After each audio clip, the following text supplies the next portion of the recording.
Alright people, grab the popcorn for this one because this, oh man, this one is a train wreck. It's gonna be fantastic. I imagine people saw the title of this video when, okay, either Spoon's clickbaiting us and this is a troll, or the silverware's been pounding the breakfast whiskey like a freight train because what the hell? Why not both?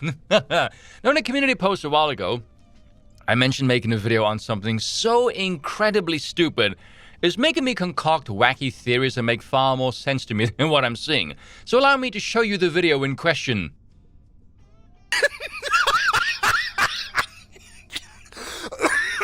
Oh, fuck!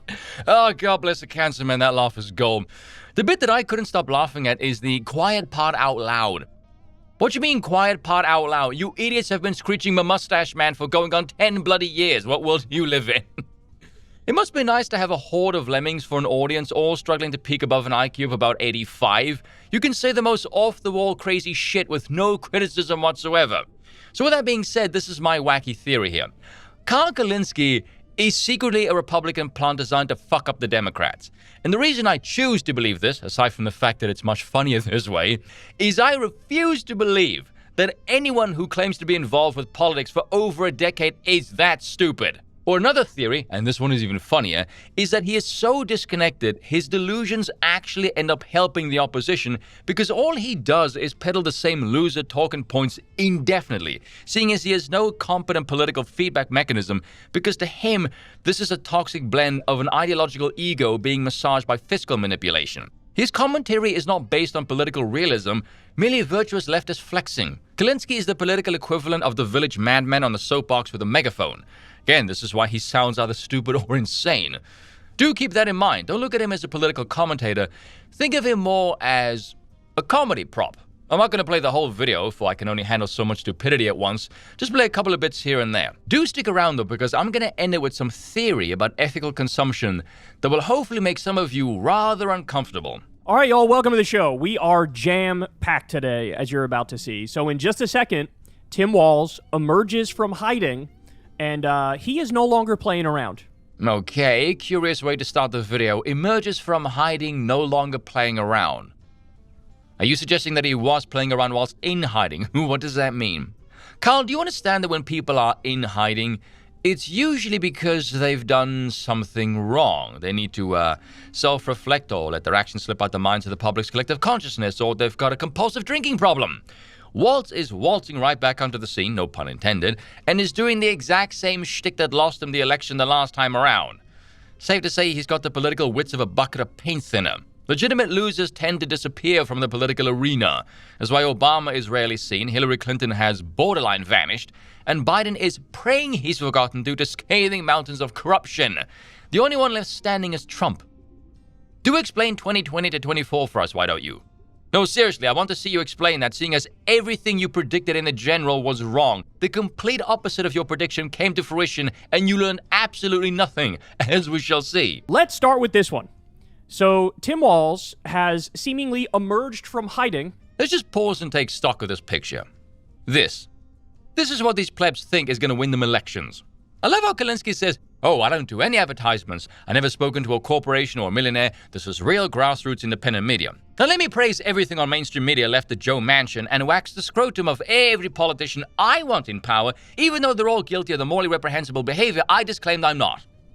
What the hell is the point of extolling your own supposed moral virtue when everyone you want in power has none? Idiot. We haven't heard much from him since him and Kamala and their run. That's because their opposition won, and also won the House, and the Senate, and most gubernatorial races, and the popular vote. Normally when people lose every part of government, they self-reflect on why. They don't double down on everything under the assumption they did nothing wrong because that's terribly feminine, and stupid, and insane. He looks like he is no longer messing around. He's got no time for BSing, or as he's about to say here, tinkering around the edges. What you're about to see is his instincts in the wake of Trump taking the White House are exactly right, and he's saying things that many other Democrats are perhaps too afraid to say, or maybe they just don't agree with him, but they would be wrong if they don't agree with him. Yes, Democrats, listen to the man who represents the most minuscule fringe portion of your party who's consistently wrong about everything. Both him and the party, by the way. It couldn't possibly be because some of the Democrats aren't...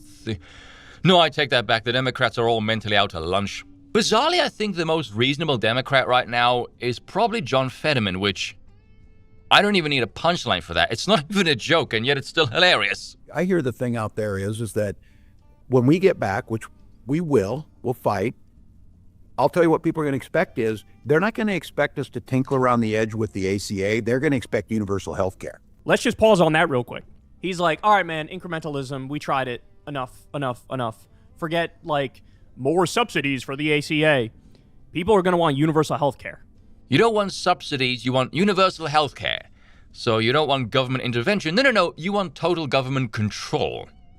After 4 years of probably the most irresponsibly reckless, nakedly corrupt use of government intervention most people alive have seen in their lifetime, his political pitch is to ignore all of that.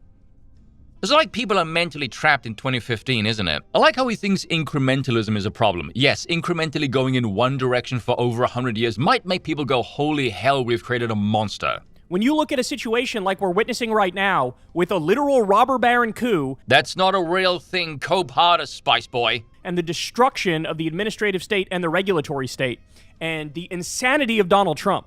When you look at that, that should be your reaction. Your reaction should be, give me a hell yeah! I want the exact opposite of whatever this is. That's not how politics works, you dimlo. By the way, I know he's got one of those circular studio lights, and I cannot for the life of me stop noticing their reflection in his eyes. He looks like a Fallout synth, doesn't he? Right? So in other words, all of these so-called moderate Democrats, in reality, they're just MAGA sellouts and MAGA collaborators. No, Kyle. You see, here's the thing. They are actually in the halls of power and have to deal with political reality, whereas you are not connected to power in any way. You're merely a peddler of ideological narcotics. Your word means nothing. You're simply dealing with consumers. You behave like a snake oil salesman. No more, no less. What are they talking about right now? Well, we just discussed it on the show yesterday. They are literally highlighting all of the areas where they think the other side has a point. The fact that you're highlighting this like it's a bad thing suggests to me you've got no political acumen whatsoever, rather only a fetish for losing. Like, oh yeah, I think maybe we went too far on trans stuff and maybe on crime and on this and that. Why would you expect anybody to vote for you? Are you insane? If your whole campaign is going to be built on this idea, the other side, they're right on quite a few things, and maybe we should discuss that and highlight that and focus on that.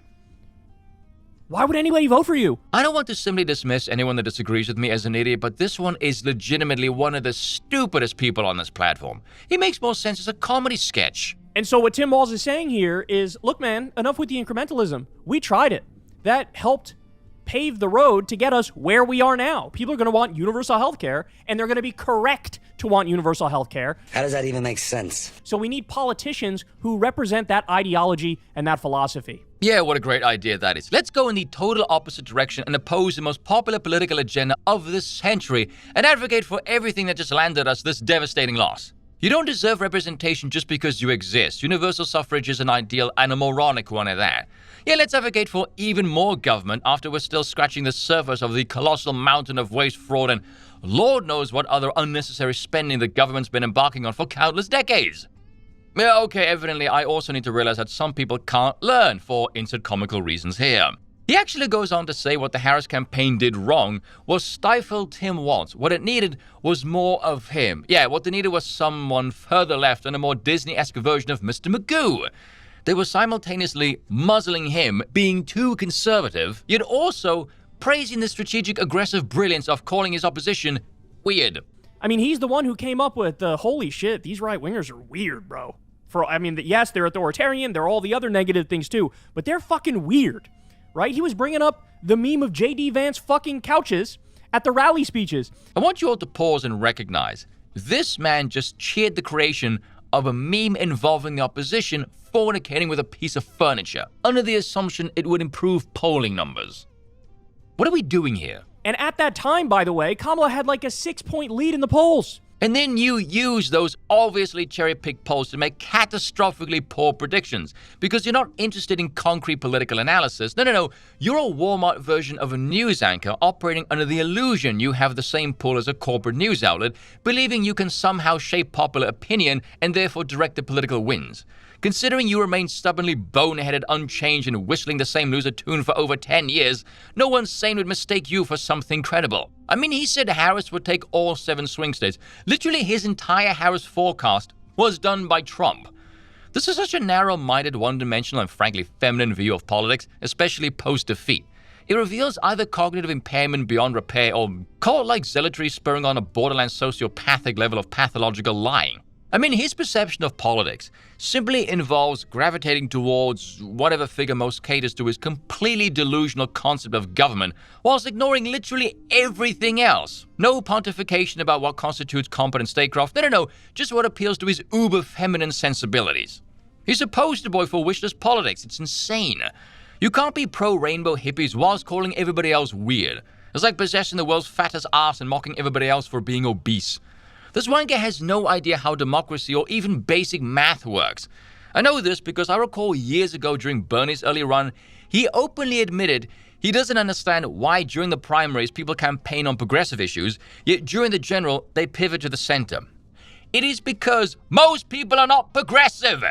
Do you understand? I'm being satirical, he obviously doesn't. Democracy is the will of the majority. AKA, if you peddle progressivism to a majority who rightly think it's a broken pile of ass, you will go nowhere. I know people give politicians hell for not being authentic when they act differently region to region, but that is how democracy is theorized to function. You're not supposed to have your own ideas, you're supposed to be representative of the collective will. Obviously, this is all utter nonsense, but that's a topic for another day. He also doesn't seem to take into account that people can, learn.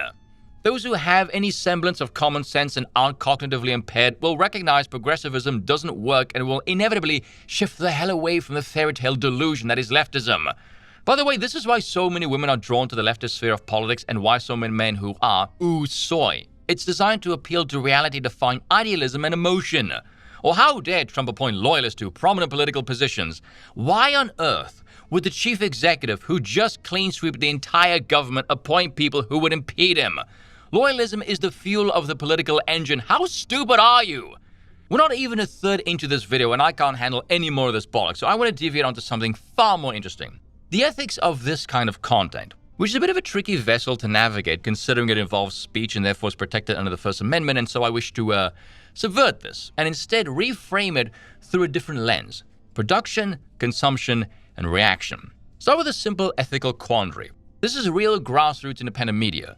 Well, considering you parrot damn near the exact same lines as any corporate media dro, no you aren't, so that's false advertising.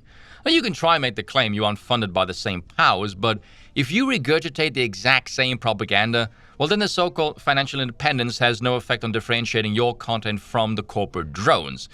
Which begs the question, what the hell is the point of the virtue signaling? It's empty. Well, here's one that's a bit more abstract. Let's say you live in a society in which you find substances and consumables capable of altering the mind and behavior of the citizenry. Now, observing that these things can greatly damage the population, you prohibit and minimize their use through the use of law. Fairly simple observations. Consuming materials that damage the social fabric should be minimized. Fair enough. Now, something that I'm known for doing is boiling away all the emotion and using very machine-like input, process, and output kind of mechanism, probably because I'm a metalhead. So, what if we take all of the above and apply it to speech? Let's say you live in a society where certain words or labels can cause erratic behavior and social alienation. Maybe, fascist. I would imagine falsely labeling any individual with such a phrase to the point where they lose their capacity to generate a livelihood should probably merit some kind of punishment. Now, the argument from content creators is, well, I'm protected under the First Amendment. To what? Lie through your teeth and damage the very social fabric of your society? Oh, very responsible behavior. What a great citizen you are. Notice the feedback mechanism is simply, I'm making money. The materialistic moral argument here is the exact same as a pharmaceutical company. Someone is paying me and it's legal. Fuck off. Well, just because it's legal doesn't make it moral. Just because you can doesn't mean you should. Think of speech more as a process culminating in a reactionary consumable operating through a set of components. The producers, the prohibitors, and the receivers. Those who produce the speech, those who limit the reach, and those who consume it. Now, free speech advocates, especially the absolutist variety, operate by tinkering with these components as well as assuming some operating functionalities. They believe the producer should be completely uninhibited, and therefore the prohibitors not to exist at all, because the population will be able to discern what is the best information. Somehow. The problem with this process is none of this is true. No one ever says what the hell they want at all times, not even to those they're most intimately familiar with. It doesn't even gel on a familial basis, let alone trying to scale it to a societal level. It's absurd. There will always exist a code of conduct. Secondly, the prohibitors. As I said before, there always exists this delicate balance of expectations between the sovereign and the citizenry, that of power and that of freedom. Those entrusted with freedom to not act out of order and abuse it, lest they call down the hammering power of the sovereign, and the sovereign not to free-wield his power and abuse it like a tyrant. In reality, those who are in power wish to stay in power and will naturally act accordingly to preserve their reign. Basic human incentives. Now, unfortunately, there is some nuance here that people aren't going to like. That perhaps those who wish to remain in power could act in a manner that violates your code of ethics, however that very well might be the better outcome in the grand scheme of things. Take, for example, Nicholas II, the Tsar of Russia. Would the monarchy have been justified in using whatever force necessary to prohibit the spread of the Bolsheviks and ultimately end them? Well, given what succeeded in Russia following the death of the Romanovs, one could very easily argue, yes. Displacing a supposed sickness doesn't mean your cure is automatically going to be better. There is also a case to be made that certain knowledge is sacred and therefore not fit for public consumption, lest one go completely mad. James Lindsay comes to mind. And lastly, the receivers. Now, the receivers believe in the marketplace of ideas gimmick, that the best way to combat bad speech is with more or better speech. Virtually everything about this assessment, though, is wrong. Primarily because there is no universally recognized metric with which one can gauge the quality of ideas, which renders the concept of better speech utterly impotent. The reality is not about better speech, only winning speech. And winning speech only comes from power. You can sing the praises of your ideas all damn day long, but if there is no social capital in believing it or force backing it, it will go nowhere. The argument that the best way to combat bad speech is better speech is like saying the antidote to fat people is better food. It shows a fundamental misunderstanding of why they eat the bad food. They don't want the better food, they want the unhealthy food because it makes them feel better. It is not an issue of factually correct, it's about emotional appeal. Forget about this back and forth reciprocal trading of freedom and punishment. That's child's play. Politics is and always will be friend-enemy distinction. Your public enemies will never respect any kind of public gestures of kindness, such as through free speech. The idea of the golden rule, the NAP, or Jesus love thy enemy is they only move the hearts of personal enemies through personal acts of kindness and mercy. Politics is public. You do not have personal enemies in politics, only public. And what you do to your enemies is also public. These harmonious moral principles embodied through policies like free speech will never change the hearts and minds of your enemies, ever. If you want to win, you either gain power and force your views, or you get influential, high-standing members of society to showcase what they believe in. Those are the only ways things ever change, because culture is downstream from power. Cheers for watching, and once again, I apologize for nothing.